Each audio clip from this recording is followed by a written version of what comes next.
Hello students, आपका मेरे channel विकास education point पर स्वागत है। विद्यार्थियों, आज मैं आपको शिक्षा निदेशालय राष्ट्रीय राजधानी क्षेत्र दिल्ली द्वारा दी जाने वाली क्लास 8th के विज्ञान विषय से वर्कशीट या कार्यपत्रक 37 का अध्ययन करेंगे। विद्यार्थियों, यह कार्यपत्रक 26 फरवरी 2021 की है। तो बच्चों, यहाँ पर बाय मिस्टेक 26 जनवरी लिख उठा है, जबकि ये 26 फरवरी की है। आज का हमारा टॉपिक है बच्चों बल तथा दाब। आइए पढ़ते हैं, समझते हैं और दिए गए प्रश्नों के उत्तर करते हैं। विद्यार्थियों, कोई वस्तु बिना बल लगाए अपने आप गति नहीं कर सकती और ना ही अपनी दिशा बदल सकती है। किसी वस्तु के आकार को बल लगाए बिना नहीं बदला जा सकता है। बल के प्रकार बच्चों दो प्रकार के हैं, संपर्क बल और असंपर्क बल। संपर्क बल कौन से होते हैं बच्चों? एक दूसरे के साथ सीधे संपर्क में वस्तुओं के बीच लगने वाला बल संपर्क बल कहलाता है, जैसे पेशीय बल या घर्षण बल। पेशीय बल बच्चों मांसपेशियों की क्रिया के कारण लगने वाले बल को पेशीय बल कहते हैं। ठीक है, आगे देखते हैं बच्चों। क्या आप बगैर छुए पानी की एक बाल्टी को उठा सकते हैं? क्या आप मेज पर रखी किताब को बिना छुए उठा सकते हैं?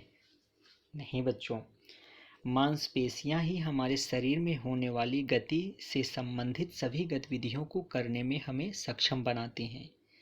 बैल, घोड़ा, गधा और ऊंट जैसे जानवर हमारे लिए विभिन्न काम करने के लिए पेशीय बल का उपयोग करते हैं। बच्चों, पेशीय बल को तभी लगाया जा सकता है जब वह किसी वस्तु के संपर्क में हो, इसलिए इसे संपर्क बल कहा जाता है। ठीक है, आइए नेक्स्ट देखते हैं बच्चों, घर्षण बल। हम दैनिक जीवन में अनुभव करते हैं कि जमीन पर लुढ़कने वाली एक गेंद की गति धीरे धीरे कम हो जाती है और अंत में वह रुक जाती है। नाव भी चलाना बंद कर देने पर कुछ दूर चलकर रुक जाती है। इंजन के बंद कर देने पर कार या स्कूटर रुक जाते हैं। तो बच्चों, इन सभी में कोई भी बल वस्तुओं पर कार्य करता हुआ नहीं दिखता है। बच्चों, इन सभी उदाहरणों में गति की स्थिति को बदलने का कारण घर्षण बल है। घर्षण बल हमेशा सभी गतिशील वस्तुओं पर कार्य करता है और इसकी दिशा हमेशा गति की दिशा के विपरीत होती है। यह भी संपर्क बल का ही एक उदाहरण है, क्योंकि यह बल सतहों के बीच संपर्क के कारण उत्पन्न होता है। आइए बच्चों, अब स्वयं को जांचते हैं। निम्नलिखित में संपर्क और असंपर्क बलों को पहचानना है। नाव का खेना बंद कर देने पर रुक जाना, ये संपर्क बल का उदाहरण है बच्चों। एक व्यक्ति का पानी की एक बाल्टी को उठाना, ये भी एक संपर्क बल है बच्चों। एक व्यक्ति का हथौड़े से कील को ठोकना, ये भी बच्चों संपर्क बल का उदाहरण है। आइए नेक्स्ट क्वेश्चन देखते हैं। जमीन पर लुढ़कती हुई गेंद क्यों धीरे धीरे धीमी हो जाती है?